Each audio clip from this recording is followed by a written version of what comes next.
लहानांपासून मोठ्यांपर्यंत सगळ्यांना आवडणारे कच्च्या केळीचे चिप्स. बाजारात 100 रुपये पाव किलो भेटणारे कच्च्या केळीचे चिप्स. बाजारातून कितीही महागाचे चिप्स आणले तरी आपल्याला माहिती नसतं ते कधी तळलेले असतात, कुठून बनवून आणलेले असतात. मग मुलांनी हट्ट केला तरी द्यायला थोडंसं नकोच वाटतं. पण आज आपण बनवणार आहोत घरीच झटपट होणारे कच्च्या केळीचे चिप्स.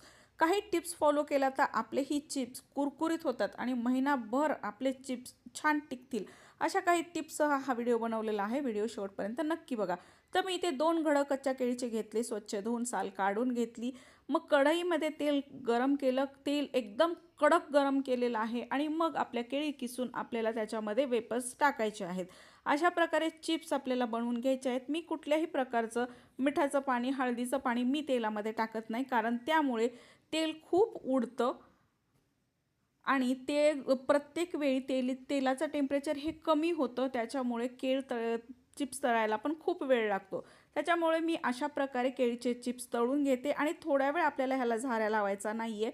व्यवस्थित तापल्यानंतर मगच झाऱ्या लावायचा आहे, कारण जर आपण पटकन हलवलं तर केळी चिकट असते. एकदा चिटकून बसली की ती कुरकुरीत होत नाही. म्हणून थोडा वेळ तसेच तळू द्यायचे आणि मग झाऱ्यांना हलवायचं. अशा प्रकारे पलटून आणखी थोडा वेळ तळून घ्यायचे आणि गॅसची फ्लेम कमी करायची नाही. तेल चांगलं कडकडीतच तापलेलं पाहिजे. अशा प्रकारे थोड्या वेळाने केळीच्या चिप्सचा रंग बदलतो आणि त्यात कुरकुरीतपणा येतो आणि साईज थोडीशी कमी होते. मग समजावं की आपले चिप्स तयार झालेले आहेत, काढून घ्यावेत. अशा प्रकारे मी जवळजवळ 2 घडाचे, म्हणजे प्रत्येक घडाला 20 केळी होत्या, अशा 40 केळींचे मी इथं वेफर्स केलेले आहेत. खूप जास्त झालेले आहेत, पण मी हे साधे केलेले आहेत. मी हे बनवणार आहे 3 फ्लेवरमध्ये. त्यासाठी मी एका वाटीमध्ये चिप्स काढून घेतलेले आहेत. हे साधे चिप्स आहेत, ह्याला मी मीठसुद्धा टाकलेलं नाही आहे. तर हे काढून घेतल्यानंतर ह्याला मी टाकणार आहे मीठ. उपवासाचं मीठ टाकलं तरी चालतं. मी तर साधं मीठ टाकलेलं आहे. त्याचबरोबर टाकलेली आहे पुदिना पावडर. ही पुदिना पावडर मी घरीच बनवलेली आहे. आणि मी आता टाकणार आहे चाट मसाला. हे टाकून आपल्याला व्यवस्थित मिक्स करून घ्यायचं आहे, जेणेकरून आपल्या चिप्सला व्यवस्थित कोटिंग होईल. आणि हा फ्लेवर खूप छान लागतो, एकदम चटपटीत पाणीपुरी फ्लेवर.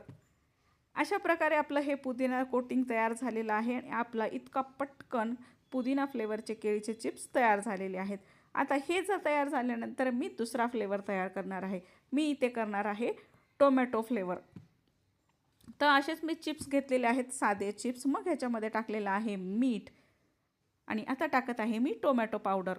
ही टोमॅटो पावडर कशी आहे माहिती आहे? इतकी झटपट बनते ना, तुम्हालाही कळणार नाही. अहो काही नाही, ते नॉरचे सूप भेटतात की नाही, टोमॅटो सूप, ते आणायचे, चाळायचे, मग त्याच्यामध्ये थोडंसं लाल तिखट टाकायचं, कारण ते खूप गोड असतात. जर तुम्हाला तसंच खायचं असेल तर तसंच मी चाळून घेते आणि आपल्या चिप्समध्ये टाकते. टोमॅटो फ्लेवर इतका झटपट आणि इतका जबरदस्त लागतो ना, कारण टोमॅटो पावडर आपण प्रत्येक वेळी बनवू शकत नाही आणि प्रत्येक सीझनमध्ये बनतही नाही. त्याच्यामुळे टोमॅटो फ्लेवरचे चिप्स बनवायचे असेल तर ही पद्धत नक्की वापरा. त्याचबरोबर मी उरलेले चिप्स तसेच ठेवलेले आहेत, त्यात मीठ टाकलेलं आहे आणि मिक्स करून ठेवलेले.